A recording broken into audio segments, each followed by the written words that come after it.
দর্শক, আপনাদের আমন্ত্রণ জানাচ্ছি দীপ্ত সংবাদের সঙ্গে রয়েছে আমি রুবায়েত হাসান। আর শুরুতেই থাকছে সংবাদ শিরোনাম। 10 বছরে 10 জন রোহিঙ্গাকেও ফেরত নেয়নি মিয়ানমার। আলোচনাতেই ঘুরপাক খাচ্ছে প্রত্যাবাসন ইস্যু, বাড়ছে অর্থনৈতিক ও নিরাপত্তা শঙ্কা।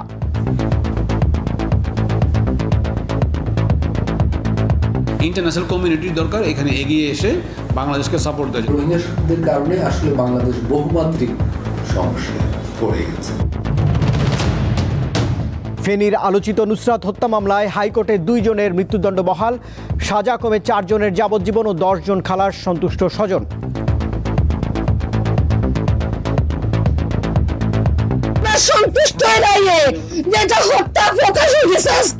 ন্যায় বিচার সেটি প্রতিষ্ঠিত হলো, প্রত্যাশা অনুযায়ী আমরা আজকে রায় পেয়েছি।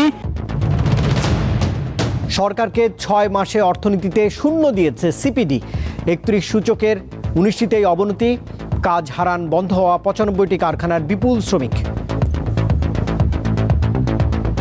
95টি কারখানা বন্ধ হয়েছে এবং প্রায় 62,000 মানুষ কাজ হারিয়েছে বলে আমাদের হিসাব। ঠাকুরগাঁওয়ে ইউএনওর সই জাল করার অভিযোগ 3 শিক্ষকের বিরুদ্ধে। ধরা পড়ে উল্টো মাদ্রাসা প্রধানকে দায়ী, উঠে আসছে নানা অনিয়ম। এইটা হচ্ছে প্রতিষ্ঠান প্রধানের কাজ। উনি কিভাবে কাজটা করবে এটা ওনার এখতিয়ার। ইউনো স্যারের সই জাল করে ওরা কাগজ পাঠিয়ে দিয়েছে। যুদ্ধবন্ধের প্রচেষ্টায় ইরানকে আলোচনার টেবিলে ফেরাতে চান প্রেসিডেন্ট ডোনাল্ড ট্রাম্প। তেহরানের কঠোর অবস্থানেও দূত হয়ে গেলেন পাকিস্তানের সেনাপ্রধান।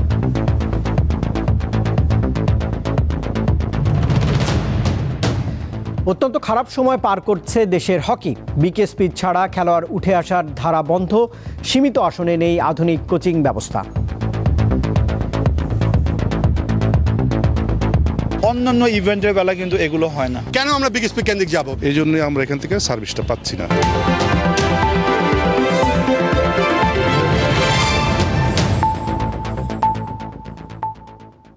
এছাড়াও দর্শক সংবাদে আরও যা থাকছে: জলে ভাসা গ্রাম মৌলভীবাজারের সোয়াম ভিলেজ অন্তেহরি।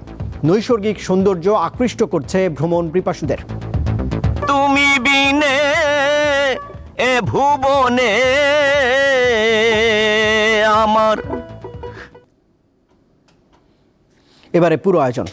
মিয়ানমারের রাখাইন রাজ্য থেকে বাস্তুচ্যুত হয়ে বাংলাদেশে আশ্রয় নেওয়া রোহিঙ্গাদের সংকট দীর্ঘস্থায়ী রূপ লাভ করেছে। গত 10 বছরে প্রত্যাবাসন করা যায়নি একজনকেও। বিষয়টি ঝুলে রয়েছে শুধু কথাবার্তাতেই। বিশেষজ্ঞরা বলছেন, রোহিঙ্গা ইস্যুটি এখন বাংলাদেশের জন্য অর্থনৈতিক ও নিরাপত্তার জন্য বড় চ্যালেঞ্জের হয়ে উঠেছে। 2017 সালের 25 আগস্ট মিয়ানমারের রাখাইন সেনা অভিযানের মুখে প্রাণ বাঁচাতে বাংলাদেশে অনুপ্রবেশ ঘটে লাখ লাখ রোহিঙ্গার। সেই সংকট 1 দশকে পা দিলেও প্রত্যাবাসনের পথ এখনও অনিশ্চিত। কক্সবাজার ও ভাসানচর মিলিয়ে বাংলাদেশে এখন কমপক্ষে 12 লাখের বেশি রোহিঙ্গার বসবাস। বিশ্বের সবচেয়ে বড় শরণার্থী শিবিরে জন্ম নিয়েছে নতুন একটি প্রজন্ম, যারা কখনো মিয়ানমার দেখেইনি। তাদের দীর্ঘমেয়াদী অবস্থানে বাড়ছে নিরাপত্তা উদ্বেগ। মাদক পাচার, সশস্ত্র গোষ্ঠীর তৎপরতা, হত্যা ও অপহরণের মতো ঘটনাগুলো বাংলাদেশের জন্য নতুন চ্যালেঞ্জ হয়ে উঠেছে। রোহিঙ্গাদের কারণে যেহেতু সীমান্ত কিছুটা উন্মুক্ত, এখানে মাদকের চোরাচালান বাড়ছে। সারা দেশে কিন্তু মাদক একটা বড় সংকট তৈরি করেছে। এটার এই দক্ষিণ সীমান্তটা এটার একটা বড় উৎস। ফলে রোহিঙ্গাদের কারণে আসলে বাংলাদেশ বহুমাত্রিক সমস্যায় পড়ে গেছে। বিশ্লেষকদের মতে রোহিঙ্গা প্রত্যাবাসনই এসব সমস্যার একমাত্র সমাধান। তবে মিয়ানমারের অভ্যন্তরীণ অবস্থা বিবেচনায় আপাতদৃষ্টিতে তা বাস্তবায়ন অত্যন্ত কঠিন বলে মনে করেন তারা। রোহিঙ্গাদের সংকটের সমাধান তো একটাই, তাদের ফেরত পাঠানো। তো তাদের ফেরত তো কেউ যায় না এবং যাওয়ার আপাতত কোনো সম্ভাবনাও নেই। তার মানে আমরা কারো সাহায্য পাইনি। এই যে 3 লক্ষাধিক রোহিঙ্গার তালিকা প্রকাশ করে মিয়ানমার তাদেরকে শনাক্ত করেছে বলে ঘোষণা করেছে, এইটা আমার যতটা না মনে হয় যে প্রত্যাবাসন প্রক্রিয়া শুরু করা বা সেই 3 লক্ষাধিক রোহিঙ্গাকে মিয়ানমারে নিয়ে যাওয়া, তার চেয়ে অধিক বেশি হচ্ছে আন্তর্জাতিক সম্প্রদায়কে দেখানোর জন্য যে তাদের একটা সদিচ্ছা আছে। রোহিঙ্গাদের জন্য দিন দিন কমছে বিদেশি অর্থায়ন। এতে চাপ পড়ছে দেশের অর্থনীতিতে। সুরক্ষার বিভিন্ন দিক আছে, তো এগুলো করার জন্য ধরেন বছরে প্রায় 1 বিলিয়ন ফাইন্যান্সের দরকার হয়। এই ফান্ডটা কমতে কমতে ধরেন 1 বিলিয়ন সবসময় চেয়েছে, এটা 800, 700, 600, 500 এভাবে নামছে আর কি। তো প্রথমত আমি বলবো যে রোহিঙ্গা রেফিউজি প্রোটেকশনের জন্য যে জয়েন্ট রেসপন্স প্ল্যান, তার জন্য যে পরিমাণ ফাইন্যান্সিয়াল বার্ডেন শেয়ারিং দরকার, ইন্টারন্যাশনাল কমিউনিটির দরকার এখানে এগিয়ে এসে বাংলাদেশকে সাপোর্ট দেয়। শঙ্কার বিষয় হলো এখনও থেমে নেই রোহিঙ্গা অনুপ্রবেশ। গড়ে প্রতিদিন 20 থেকে 30 জন বাংলাদেশে ঢুকছেন বলে জানান স্থানীয়রা। জহিরুল মোহসান, দীপ্ত সংবাদ, ঢাকা। ফেনীর নুসরাত জাহান রাফি হত্যা মামলায় সোনাগাজী ইসলামিয়া ফাজিল মাদ্রাসার বরখাস্ত অধ্যক্ষ সিরাজউদ্দৌলা এবং ওই মাদ্রাসার ছাত্র শাহাদাত হোসেন শামীমের মৃত্যুদণ্ড বহাল রেখেছে হাইকোর্ট। 4 জনের সাজা কমিয়ে যাবজ্জীবন এবং 10 জনকে খালাস দিয়েছে আদালত। যাবজ্জীবন কারাদণ্ডপ্রাপ্তরা হলেন মাদ্রাসার শিক্ষার্থী নূর উদ্দিন, শাখাত হোসেন, সাইফুর রহমান ও উম্মে সুলতানা পপি। 19 বছর বয়সী নুসরাত তখন সোনাগাজী ইসলামিয়া ফাজিল মাদ্রাসার আলিম পরীক্ষার্থী। 2019 সালের 27 মার্চ অধ্যক্ষ সিরাজউদ্দৌলার বিরুদ্ধে যৌন হয়রানির অভিযোগে মামলা দায়ের করেন নুসরাতের মা। তখন মামলা প্রত্যাহার করতে চাপ দেওয়া হয়, কিন্তু রাজি না হয় 6 এপ্রিল মাদ্রাসার ছাদে অধ্যক্ষ সিরাজের অনুসারী কয়েকজন নুসরাতের হাত পা বেঁধে গায়ে কেরোসিন ঢেলে আগুন ধরিয়ে দেন।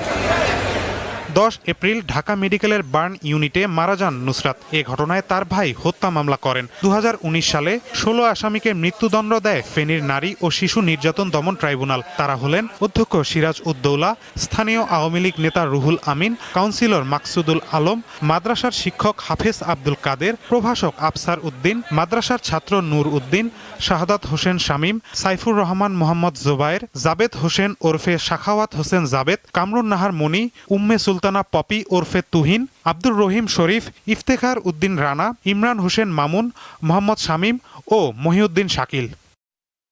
ঘটনার প্রায় 7 বছর পর প্রধান বিচারপতি গঠিত বিশেষ বেঞ্চে 28 জুলাই শুরু হয় মামলার ডেথ রেফারেন্স, আপিল ও জেল আপিলের শুনানি।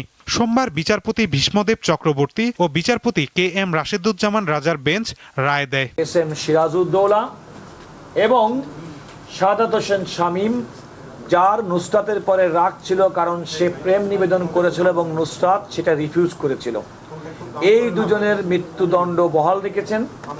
আর বাকি মৃত্যুদণ্ডপ্রাপ্ত 4 জনকে মৃত্যুদণ্ড থেকে কমিয়ে তাদের সাজা যাবজ্জীবন করা হয়েছেন। তারা হলো জনাব নুরউদ্দিন, জনাব শাখাওয়াত হোসেন জাবেদ, জনাব সাইফুর রহমান মোহাম্মদ জুবায়ের এবং মিস উম্মে সুলতানা পপি। আদালত বলেছেন যেহেতু তারা এতদিন পর্যন্ত নির্জন কারাবাসে ছিলেন, কন্ডেম ছেলে, সুতরাং এই 4 জনকে অবিলম্বে যেন নিয়মিত কারাগারে স্থানান্তর করা হয়। এই মামলায় নির্বিচারে ফাঁসির রায় দেওয়ায় ফেনীর নারী ও শিশু নির্যাতন দমন ট্রাইব্যুনালের বিচারক মামুনুর রশিদের বিচারিক ক্ষমতা প্রত্যাহারের নির্দেশ দিয়েছে হাইকোর্ট। মামুনুর রশিদ সম্পর্কে আদালত তার পর্যবেক্ষণে বলেছেন এই ধরনের সেন্টেন্সটাকে বলেছেন মাইন্ডলেস সেন্টেন্স, অর্থাৎ আদালত যিনি বিচার করবেন তিনি যে ধরনের বিচারিক মন অ্যাপ্লাই করতে হয় এই মামলার দণ্ড দেওয়ার ক্ষেত্রে, সেই ক্ষেত্রে তিনি সেটি করতে ব্যর্থ হয়েছেন বলে আদালত পর্যবেক্ষণে বলেছেন। এবং আদালত এও বলেছেন যে তাকে এই ধরনের দায়রা অর্থাৎ ফৌজদারি মামলার বিচার এবং সেন্টেন্সিং থেকে বিরত রাখার জন্য আইন, বিচার এবং সংসদীয় বিষয়ক মন্ত্রণালয়কে নির্দেশনা পর্যন্ত প্রদান করেছেন। আলোচিত এই মামলার রায়ে সন্তুষ্ট নয় আসামি পক্ষের আইনজীবীরা। কি করে তার এখানে আগুন লাগালো আর কেউই শুনলো না, একমাত্র শুধুমাত্র আশেপাশের লোক কেউই জানলো না, কেউ শব্দ পেল না, একা একা আগুন লেগে গেল, এই পার্টটুকুর রহস্য এখানে থেকেই গেল। ফলে আমরা এর বিরুদ্ধে আপিল করব। আমরা এক্সপেক্ট করি মাননীয় আপিল বিভাগে গিয়ে এই রহস্যের উন্মোচন হবে। আমার আসামিদের মধ্যে 3 জন অ্যাকুইটাল হয়েছেন আর 1 জনের ডেথ বহাল আছে। আপিল তো আমি করব না, যদি পার্টি করে আমি তাদের ইনস্ট্রাকশন পাইলে আমি আপিল লিখব। বিচারিক আদালতে ফাঁসির দণ্ডপ্রাপ্ত 16 আসামির সবাই এখন কারাগারে রয়েছেন। মাহিদুর রহমান, দীপ্ত সংবাদ, ঢাকা। এদিকে নুসরাত হত্যা মামলায় হাইকোর্টের রায়ে তার পরিবারের সদস্যরা সন্তুষ্টি প্রকাশ করেছেন। তার মা দ্রুত রায় কার্যকরের পাশাপাশি নিরাপত্তাও চেয়েছেন। হাইকোর্টের রায়কে কেন্দ্র করে সোমবার সকাল থেকে নুসরাত জাহান রাফির ফেনীর সোনাগাজীর বাড়িতে বাড়ানো হয় নিরাপত্তা। আগে থেকেই 2 পুলিশ সদস্য দায়িত্ব পালন করছিলেন। মোতায়েন করা হয় আরও 5 জন। দুপুরে আসে রায়ের খবর। এতে সন্তুষ্টি প্রকাশ করেন নুসরাতের পরিবারের সদস্যরা। সন্তুষ্ট যেটা হত্যা প্রকাশ হয়েছে আজকে নুসরাতের হত্যা করা হয়েছে। আজকে 7টা বছর অন্তত পক্ষে নিরাপত্তা ছিল, এখন আরো জোরদার বাড়াতে হবে। আমি বর্তমান মাননীয় তারেক রহমান, প্রধানমন্ত্রী তারেক রহমানের কাছে ধন্যবাদ জানাই। আমার 3টা ছেলের প্রতি যেন খেয়াল রাখে। সন্তুষ্টি প্রকাশ করেন নুসরাত জাহান রাফির প্রতিবেশীরাও। যে প্রত্যাশা ছিল ওই প্রত্যাশা অনুযায়ী আমরা আজকে রায় পেয়েছি। 10 জনকে খালাস দেবে হয়েছে, এই জন্য আমরা সরকারকে ধন্যবাদ জানাই। এর মাধ্যমে এখানে আইন বিভাগের যেই বিচার বিভাগের যেই ন্যায় বিচার সেটি প্রতিষ্ঠিত হলো বলে আমি মনে করি। রায় ঘিরে অপ্রীতিকর ঘটনা এড়াতে পুলিশ সতর্ক অবস্থানে রয়েছে বলে জানান এই কর্মকর্তা। নিরাপত্তার স্বার্থে আমরা সোনাগাজী মডেল থানা পুলিশ ছিলাম এবং ভবিষ্যতেও থাকবো। এখানে কোনো ধরনের কোনো অপ্রীতিকর ঘটনা ঘটবে না, এই জন্য আমরা এখানে নিয়োজিত আছি। 2019 সালের 6 এপ্রিল সোনাগাজী ইসলামিয়া ফাজিল মাদ্রাসার ছাদে নুসরাতকে ডেকে নিয়ে গায়ে কেরোসিন ঢেলে আগুন ধরিয়ে দেয় অধ্যক্ষ সিরাজউদ্দৌলার অনুসারী কয়েকজন শিক্ষার্থী। 3 দিন পর তার মৃত্যু হয়। কাউসার আহমেদ, দীপ্ত, বার্তাকক্ষ। ফেনীর নুসরাত হত্যা মামলাটি দেশ জুড়ে আলোচনা তৈরি করেছে। দীপ্ত সংবাদের নিয়মিত আয়োজন জনতার কথায় থাকছে সেই প্রসঙ্গ। ফেনীর সোনাগাজীর চাঞ্চল্যকর নুসরাত হত্যা মামলার রায় ঘোষণা হয়েছে। উচ্চ আদালত ঘোষিত এই রায়ে 2 জনের মৃত্যুদণ্ড, 4 জনের যাবজ্জীবন এবং 10 জনকে বেকসুর খালাস দেওয়া হয়েছে। রায় ঘোষণার পর এলাকাবাসী সন্তোষ প্রকাশ করেছে। আসুন শুনি জনতার কথা। সোনাগাজীর মাদ্রাসা শিক্ষার্থী নুসরাত জাহান রাফি হত্যা একটি চাঞ্চল্যকর ঘটনা। এই ঘটনায় আমরা জানি যে পুলিশ ব্যুরো অফ ইনভেস্টিগেশনের যেই তদন্তটি ছিল সেটি অনেক বিতর্কিত ছিল এবং এটি নিয়ে নানা কথা হয়েছিল এবং অনেকেই বলেছিল যে অনেক নিরপরাধকে এখানে জড়ানো হয়েছে। আজকে আপিল বিভাগের রায়ে সেই ঘটনাটি প্রমাণিত হলো। বিচার বিভাগের যেই ন্যায় বিচার সেটি প্রতিষ্ঠিত হলো বলে আমি মনে করি। আমি না, শুধু পুরো সোনাগাজীবাসী মোটামুটি আজকের এই রায়টিতে সন্তুষ্ট। তবে একটি প্রশ্ন থেকে যায়, সেটি হচ্ছে যে 2019 সালে যে রায়টি হয়েছিল, রায়টি দিয়েছিল ফেনীর নারী ও শিশু ট্রাইব্যুনাল আদালত। ওই রায়টি কিভাবে দেয়? বাংলাদেশের ইতিহাসে মনে হয় কোনো হত্যা মামলায় একসাথে 16 জন আসামির মৃত্যুদণ্ড দেয়, এটা আমি আমার জীবনে আমি দেখি নাই। এই রায়ে আমি সন্তোষ প্রকাশ করতেছি। আগে যে রায়গুলা হয়েছে, এই রায়গুলা কি অদৃষ্ট কোনো শক্তির কারণে বা কারো লিখিত কিনা জানি না, যেহেতু আগেও এইভাবে আদালতের মাধ্যমে রায় হয়েছে, তবে রায়গুলা এই এখন উচ্চ আদালতে এসে যে পর্যায়ে এসেছে, আমাদের থেকে রায়গুলা ভালো লেগেছে। আগের রায়টা তো মতো ছিল না, এখন এটা যেটা হয়েছে এটা বেস্ট একটা রায়। এই রায়টা শুনে সবাই খুশি হয়েছে, আমরা খুশি হয়েছি। বর্তমান সরকারের প্রথম 6 মাসে অর্থনীতিতে কিছু ইতিবাচক পরিবর্তন এলেও সামগ্রিকভাবে নেতিবাচক প্রবণতাই বেশি বলে জানিয়েছে বেসরকারি গবেষণা প্রতিষ্ঠান centre for policy dialogue CPD.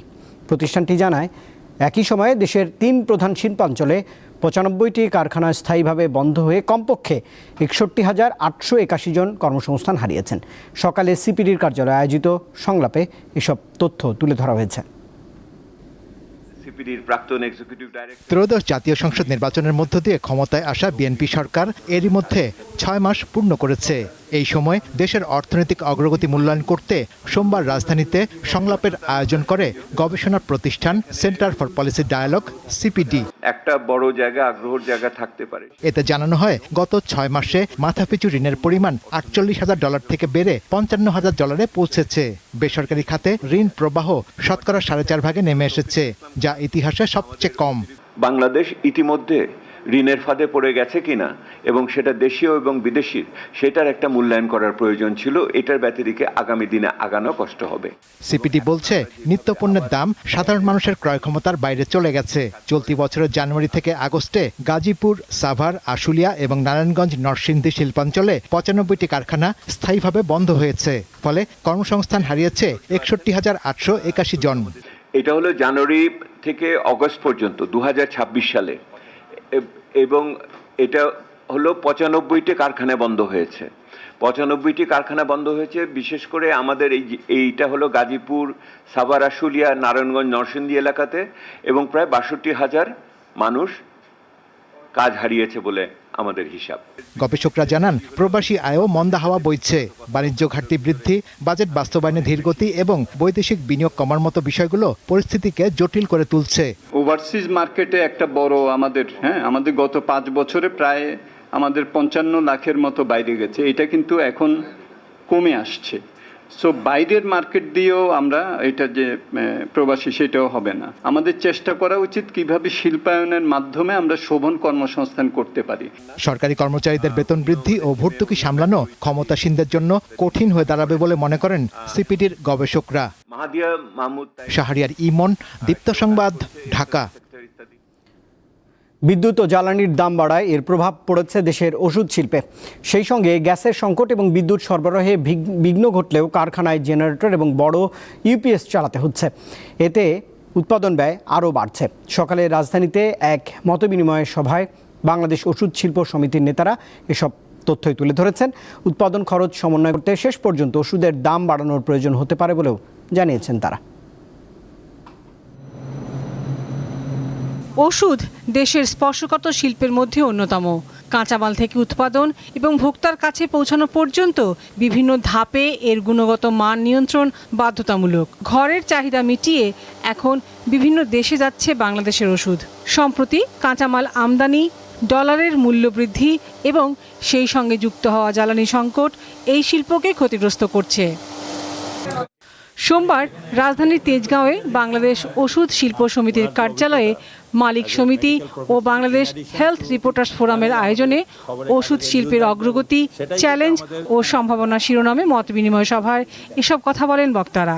বিদ্যুতের অভাব আমরা ফিল করছি না তা না, কিন্তু আমরা যেহেতু সবাই জেনারেটর ব্যবহার করি, আমরা ডিজেল যেহেতু পর্যাপ্ত পাচ্ছি, আমরা ওটা পুষিয়ে নিচ্ছি, আমাদের কস্ট বাড়তেছে, এটা নিয়ে কোনো ডাউট নেই।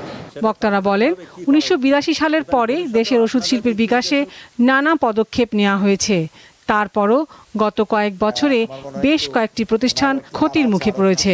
গত 3 বছরে আমাদের ফার্মাসিউটিক্যাল ইন্ডাস্ট্রি গ্রো করে নাই, কিন্তু আমাদের ইনফ্লেশন হয়েছে, আমাদের ডলারের এক্সচেঞ্জ রেটের চেঞ্জ হয়েছে, মানুষের জীবনযাত্রা ব্যয় বেড়েছে, কিন্তু সেই তুলনায় ওষুধের কোনো ডেভেলপমেন্ট হয় নাই। দেশে যে ওষুধ কোম্পানিগুলো আছে, এই কোম্পানিগুলোর ভিতরে আমরা দেখেছি নেগেটিভ গ্রোথ আছে 64টা কোম্পানির। অত্যাবশ্যকীয় ওষুধের তালিকা অবশ্যই থাকতে হবে, সেটা 117 না। প্রতিনিয়ত মানুষের ডিজিজ প্যাটার্ন বদলাচ্ছে, নতুন ঔষধ আসতেছে। সরকার কিন্তু তার সিস্টেমের ভিতর দিয়েই ইডিসিআর এসেনশিয়াল ড্রাগস যে কোম্পানি বানায়, সেটা যেহেতু জনগণকে দিতে হবে বিনামূল্যে, সেই জন্য ওনারা বানানোর ব্যবস্থা করে রাখছে। এখন সেই তালিকাটা তৈরি করে তুমি ইডিসিআর এর মাধ্যমে বানায়া তুমি জনগণকে দাও, আমাদের তো কোনো আপত্তি নাই। দেশের ওষুধ শিল্প যাতে কোনোভাবেই আমদানি নির্ভর না হয়ে পড়ে, সেদিকে সংশ্লিষ্টদের খেয়াল রাখার আহ্বান জানান বক্তারা। এসেনশিয়াল ড্রাগ লিস্ট বলে আমরা যদি সেটাকে প্রাইস কন্ট্রোলের আওতায় নিয়ে আসার চেষ্টা করি, তখনই কিন্তু এই বৈকটত্ব চলে আসে। লাবণী গুহ, দীপ্ত সংবাদ, ঢাকা। যুক্তরাজ্যের নাগরিকত্ব ত্যাগ করেছেন কিনা এমন প্রশ্নের জবাব দেননি পররাষ্ট্র প্রতিমন্ত্রী হুমায়ুন কবির। তিনি পাল্টা সাংবাদিকদের প্রশ্ন করেন, কে এটা নিয়ে সংবাদ করেছে, কার এত জ্বালা। সোমবার পররাষ্ট্র মন্ত্রণালয়ের সাংবাদিকদের প্রশ্নের জবাবে একথাই বলেছেন নতুন এই পররাষ্ট্র প্রতিমন্ত্রী। আমি বাংলাদেশি, এখানে তো বাংলাদেশের মিনিস্টার হিসেবে Bangladeshi, I don't think there is anybody that will question my Bangladeshism and my stand. মানে এখানে আসিয়া বাংলাদেশের জন্য কাজ করা মানে তো কোনো সুবিধাভোগী লোক করবে না। মানে কানে তো জ্বালা যে মানে কাজ ফরমতিয়া, হ্যাঁ হ্যাঁ, তো তার জ্বালা কেন হচ্ছে? তার কি 2008-এর জ্বালা উঠছে নাকি আবার মঈনুদ্দিন ফখরুদ্দিনের জ্বালা উঠছে তার আবার, নাকি দেশের পক্ষে জোরালো অবস্থান নেওয়া মানুষ সকল দেশপ্রেমিক মানুষ যারা আছে, দেশের পক্ষে যারা অবস্থান নেয়, এই সমস্ত যারা মিডিয়া আছে, যারা দেশবাসী আছে, রাজনৈতিক নেতৃবৃন্দ আছে, এখন আমরা সবাই মিলে ইনশাআল্লাহ এই দেশকে এগিয়ে নিয়ে যাব। ঠাকুরগাঁও সদর উপজেলার কিসমত দৌলতপুর দাখিল মাদ্রাসার 3 শিক্ষকের বিরুদ্ধে সই জালিয়াতির অভিযোগ উঠেছে। অভিযুক্ত 3 শিক্ষক সদর উপজেলা নির্বাহী কর্মকর্তার সই জাল করেন বলে জানা গেছে। এ বিষয়ে অভিযুক্তরা উল্টো এখন প্রতিষ্ঠান প্রধানকেই দায়ী করছেন। ঠাকুরগাঁও সদর উপজেলার নারকনি অবস্থিত কিসমত দৌলতপুর দাখিল মাদ্রাসা নামে শিক্ষা প্রতিষ্ঠান হলেও এর ভিতরের গল্প একেবারেই ভিন্ন। কিছুদিন আগে ঠাকুরগাঁও সদর উপজেলা নির্বাহী কর্মকর্তার স্বাক্ষর জাল করে উচ্চতর গ্রেডের জন্য আবেদন করে প্রতিষ্ঠানের 3 শিক্ষক।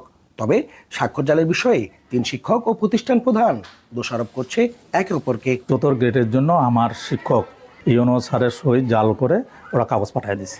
স্কুলের যে প্রধান দায়িত্বে আছেন ওনাকে দিছি, উনি কিভাবে কাজটা করবে এটা ওনার এখতিয়ার। এখানে আমি জাল করার কেউ না। জাল সইয়ের ব্যাপারে আমি জানি না, তবে আমি গেছিলাম ওখানে 2 স্যারের সাথে। এইটা হচ্ছে প্রতিষ্ঠান প্রধানের কাজ, আমরা প্রতিষ্ঠান প্রধানের শরণাপন্ন হয়ে কাজটা করা হয়েছে। 1975 সালে প্রতিষ্ঠিত এই দাখিল মাদ্রাসাটি এখন শুধু নামে শিক্ষা প্রতিষ্ঠান। এর শিক্ষার্থীর সংখ্যা প্রায় 250 হলেও নিয়মিত উপস্থিতি মাত্র 40 জন। প্রায় 210 জনের অনেকেই শুধু পরীক্ষা দিতে, কেউ বা উপবৃত্তির টাকা নিতেই ভর্তি আছেন। এছাড়াও ভবনের জরাজীর্ণ অবস্থা, আলোক স্বল্পতা থাকলেও শ্রেণীকক্ষে নেই বৈদ্যুতিক বাল্ব। একটি শ্রেণীকক্ষে মশারি ও খাট পেতে থাকার ব্যবস্থা করা হয়েছে। নিয়মিত পাঠদান হয় না বলেও অভিযোগ করছে শিক্ষার্থীরা। মাদ্রাসায় কোনো ওয়াশরুম নাই, আমাদের মাদ্রাসায় কোনো কমন রুম নাই, আমাদের ক্লাসরুমে লাইট নাই, এজন্য সমস্যা। আবার সিলিং নাই। আসলে আমাদের এই শিক্ষকরাই তো দুর্নীতিবাজ। হ্যাঁ, এদের কাছে আমাদের সন্তানরা কি শিখবে? তাদের এই দুর্নীতি বন্ধ করা হোক। এই মাদ্রাসায় কোনো পড়ালেখার পরিবেশই নেই এবং এই মাদ্রাসাটি একদম ভঙ্গুর অবস্থায় চলছে। শিক্ষা অফিসারকে তদন্তের দায়িত্ব দিয়েছি, উনি তদন্ত করে রিপোর্ট দিলে আমরা তখন ওই যে অভিযুক্ত হবে তার বিরুদ্ধে প্রয়োজনীয় ব্যবস্থা গ্রহণ করব। অভিযুক্ত শিক্ষকদের বিরুদ্ধে দৃষ্টান্তমূলক শাস্তি দাবি জানিয়েছে সচেতন অভিভাবক মহল। ঠাকুরগাঁও থেকে মনিউদ্দিন তালুকদার, হিমেল, দীপ্ত সংবাদ। জলে ভাসা এক গ্রামের নাম সোয়াম ভিলেজ অন্তেহরি। এর অবস্থান মৌলভীবাজারের রাজনগর উপজেলার ফতেপুর ইউনিয়নে। বছরে 6 থেকে 8 মাস সম্পূর্ণ জলমগ্ন থাকা জনপদটি পর্যটকদের কাছে বেশ আকর্ষণীয়। মৌলভীবাজার জেলার রাজনগর উপজেলার ফতেপুর ইউনিয়নের কাওয়াদিঘি হাওরের কুল ঘেঁষে এই গ্রামটির অবস্থান। জলের গ্রাম অন্তেহরি নামের মধ্যেই লুকিয়ে আছে জলের গল্প। হাওর বিল এবং জলরাশিকে ঘিরে ওঠা এই গ্রামের জীবনযাত্রা অন্য 10টি গ্রামের চেয়ে আলাদা। বর্ষায় যখন এই গ্রামে পানি ভেসে ওঠে তখন মনে হয় এটি যেন কোনো স্থলভাগে নয়, যেন জলের উপর ভেসে ওঠাই একটি গ্রাম। মূলত এই জায়গায় বিভিন্ন পর্যটক এখানে ঘুরতে আসেন। তুমি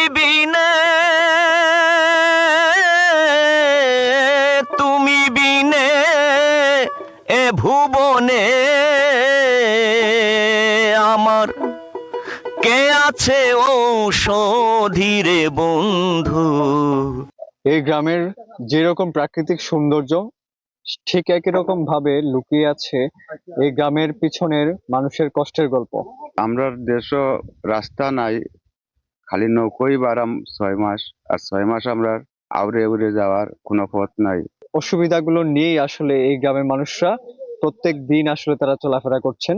জলের গ্রাম অন্তেহরি থেকে রোনালদো ধর, দীপ্ত টিভি, মৌলভীবাজার। দর্শক, এবারে দেশে ঘটে যাওয়া আরও কিছু খবর নিয়ে থাকছে দীপ্ত সংবাদের নিয়মিত আয়োজন সংবাদ সংক্ষেপ। 2027 সালের এসএসসি ও সমমানের পরীক্ষা আগামী বছরের 7 জানুয়ারি নেওয়ার পরিকল্পনা থেকে সরে এসেছে শিক্ষা মন্ত্রণালয়। নতুন সিদ্ধান্ত অনুযায়ী আগামী বছরের 14 মার্চ শুরু হবে এই পরীক্ষা। সোমবার এই সময়সূচি অনুমোদন করেছে শিক্ষা মন্ত্রণালয়। সরকারি সেবা নিতে গিয়ে কোথায় কত টাকা ঘুষ চাওয়া হচ্ছে সে তথ্য জানাতে তৈরি হয়েছে ঘুষ.সাইট। গত 21 আগস্ট চালু হওয়া এই ওয়েবসাইটে নাম পরিচয় গোপন রেখে ঘুষ চাওয়ার অভিজ্ঞতা জানাতে পারছেন ভুক্তভোগীরা। চালুর প্রথম 2 দিনে 804টি অভিযোগ জমা পড়েছে। এতে ঘুষ হিসেবে চাওয়া অর্থের পরিমাণ 13 কোটি 65 লাখ টাকা। বিদেশের একটি ওয়েবসাইট থেকে অনুপ্রাণিত হয়ে বাংলাদেশের ওয়েবসাইটটি তৈরি করেন সাইফ কবির ও শাহেদ শরীফ।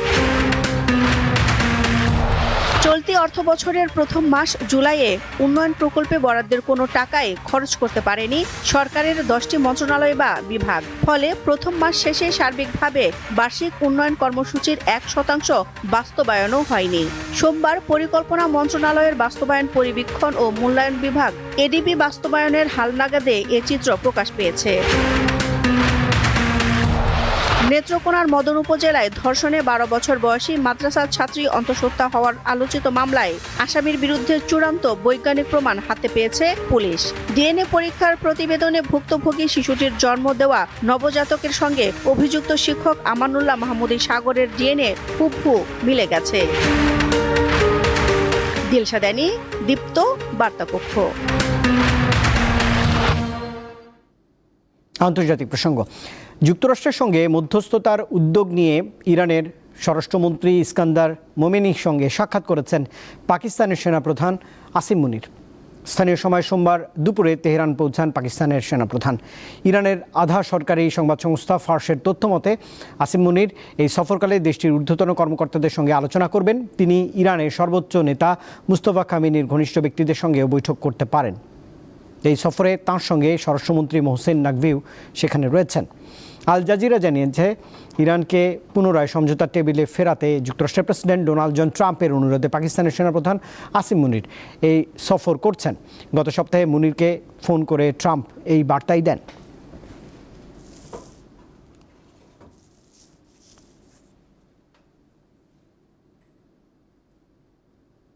এবারে খেলার খবর। বাংলাদেশের হকিতে একসময় পুরান ঢাকার আধিপত্য থাকলেও সময়ের সঙ্গে সঙ্গে সেই চিত্র বদলে গেছে। একমাত্র বিকেএসপি ছাড়া হকির চর্চা নেই আর কোথাও। সেখানেও প্রাতিষ্ঠানিক সুযোগ সুবিধার অভাব এবং আধুনিক ব্যবস্থাপনার অনুপস্থিতিতে শীর্ষমানের খেলোয়াড় উঠে আসার হার কমেছে। দেশের হকি নিয়ে ধারাবাহিক প্রতিবেদনের দেখুন শেষ পর্ব। 2024 সালের সবশেষ হকি প্রিমিয়ার লিগে 11টি ক্লাবের হয়ে অন্তত 202 জন খেলোয়াড় অংশ নেন। এর মধ্যে বিকেএসপির বর্তমান ও সাবেক খেলোয়াড়ের সংখ্যা 143 জন, আর 59 জন বিকেএসপির বাইরের ও বিদেশি খেলোয়াড়। 2017 সালের পর বিকেএসপির বাইরে আর কোনো খেলোয়াড় নেই। অথচ এক সময় পুরান ঢাকাকে হকির আতুরঘর বলা হতো। আরমানি টোলা স্কুল থেকে দেশ পেয়েছে অনেক হকি তারকা। তাদের অন্যতম আব্দুস সাদেক। 1965 সালে তার এবং আরো কয়েকজন বন্ধুর হাত ধরে গড়ে ওঠে combined hockey club. Sabbir Yusuf, Pratap শঙ্করের মতো তারকাদের নিয়ে গড়া সেই দলটি 1969 সাল পর্যন্ত ঢাকা হকি লিগে রাজত্ব করে টানা চ্যাম্পিয়ন হয়। হকি ফেডারেশন যে উদ্যোগগুলো নেয় বয়স ভিত্তিক ট্রেনিংগুলো যেটা করে সারা বাংলাদেশে, সেখানে তারা ইনভেস্ট করে যে প্রশিক্ষণটা দেয় সেই জন্য একটা প্রতিযোগিতা দরকার। এই প্রতিযোগিতাই প্রতি বছর হয় না, এই জন্যে আমরা এখান থেকে সার্ভিসটা পাচ্ছি না। নিজে উইল পাওয়ারটা আমরা যখনই যেভাবেই যারা কমিটিতে আসেন তারা চেষ্টা করেন, কিন্তু সম্মিলিতভাবে যে একটা চেষ্টা তার কারণে ওনারা টিম করতে পারতেছেন না, কিন্তু অন্যান্য ইভেন্টের বেলা কিন্তু এগুলো হয় না। হকির জনপ্রিয়তা বাড়লে দেশের অন্যান্য অঞ্চল থেকেও খেলোয়াড় উঠে আসা শুরু করে। ফরিদপুর, দিনাজপুর, রাজশাহী, যশোর ছিল অন্যতম, কিন্তু এখন সে ধারা প্রায় বন্ধ। সাভারে বিকেএসপি একমাত্র প্রতিষ্ঠান, সেখানেও আসন সংখ্যা সীমিত। প্রতি বছর 30 জন শিক্ষার্থী হকিতে ভর্তি হয়। সবাই যে শেষ পর্যন্ত টিকতে পারে ব্যাপারটা তাও নয়। আমরা বিকেএসপি কেন্দ্রিক হকি হয়ে গেছে কেন ভাই? আমরা কি বাইরের লোক কি আগে হকি খেলে নাই? আমরা থাকা অবস্থায় কি বিকেএসপির সাথে ঢাকার ছেলেপেলে কি হকি খেলে নাই? ফরিদপুরের প্লেয়ার খেলে নাই, সিলেট খেলে নাই, রাজশাহী প্লেয়ার খেলে নাই? কেন আমরা বিকেএসপি কেন্দ্রিক যাব? বিকেএসপি প্লেয়ার কোথা থেকে পায়? এই একাডেমি থেকে তো পায় বিকেএসপি প্লেয়াররা। হকি তখনই ইমপ্রুভ হবে যখন খেলোয়াড়, কোচ, আম্পায়ার, জাজ এরা যদি সবসময় বিজি থাকে, সারা বছরই খেলার সাথে সম্পৃক্ত থাকে। 60-70-এর দশকে জুম্মন লুসাই, সাব্বির ইউসুফ, 80 দশকে বায়েজিদ হায়দার, 90 দশকে মাহবুব হারুন সহ অনেক নামী হকি খেলোয়াড় উপহার দিয়েছে পুরান ঢাকা। মুসা মিয়া, ইসা মিয়া ও ইয়ামিনদের মতো আলোচিত 3 ভাইও এই এলাকারই সন্তান। মোহাম্মদ হাসিব, দীপ্ত স্পোর্টস, ঢাকা। দর্শক, এই খবরের সঙ্গে শেষ করছি রাতের দীপ্ত সংবাদ। শেষ করার আগে প্রধান খবরের শিরোনাম জানাবো আরেকবার। 10 বছরে 10 জন রোহিঙ্গাকেও ফেরত নেয়নি মিয়ানমার। আলোচনাতেই ঘুরপাক খাচ্ছে প্রত্যাবাসন ইস্যু, বাড়ছে অর্থনৈতিক ও নিরাপত্তার শঙ্কা। ইন্টারন্যাশনাল কমিউনিটির দরকার এখানে এগিয়ে এসে বাংলাদেশকে সাপোর্ট দেয়। রোহিঙ্গা শব্দের কারণে আসলে বাংলাদেশ বহুমাত্রিক সমস্যায় পড়ে গেছে। ফেনীর আলোচিত নুসরাত হত্যা মামলায় হাইকোর্টে 2 জনের মৃত্যুদণ্ড বহাল, সাজা কমে 4 জনের যাবজ্জীবন এবং 10 জন খালাস, সন্তুষ্ট স্বজন।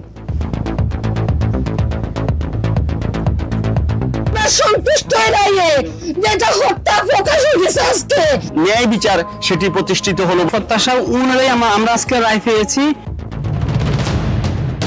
সরকারের 6 মাসে অর্থনীতিতে নেতিবাচক প্রবণতা বেশি, 31 সূচকের 19টিতেই অবনতি, কাজ হারান বন্ধ হওয়া 95টি কারখানার অসংখ্য শ্রমিক।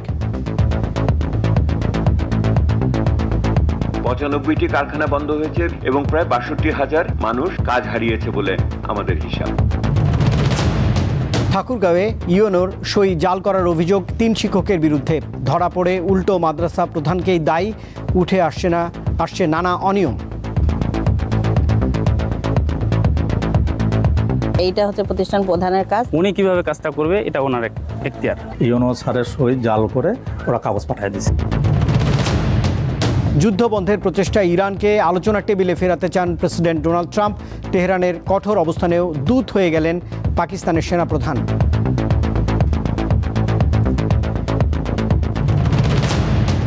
অত্যন্ত খারাপ সময় পার করছে দেশের হকি। বিকেএসপি ছাড়া খেলোয়াড় উঠে আসার ধারা বন্ধ, সীমিত আসনে নেই আধুনিক কোচিং ব্যবস্থাপনা। অন্যান্য ইভেন্টের বেলা কিন্তু এগুলো হয় না। কেন আমরা বিকেএসপি কেন্দ্রিক যাব? এই জন্যই আমরা এখান থেকে সার্ভিসটা পাচ্ছি না। দর্শক, বিআরবি কেবলস সংবাদ শিরোনামের মধ্য দিয়ে শেষ করছি রাতের সংবাদ আয়োজন। এতক্ষণ সঙ্গে থাকবার জন্য ধন্যবাদ সবাইকে। আরও তথ্য বিনোদনের জন্য আপনি যুক্ত থাকতে পারেন দীপ্ত টেলিভিশনের ডিজিটাল প্ল্যাটফর্মগুলোতে। শুভরাত্রি।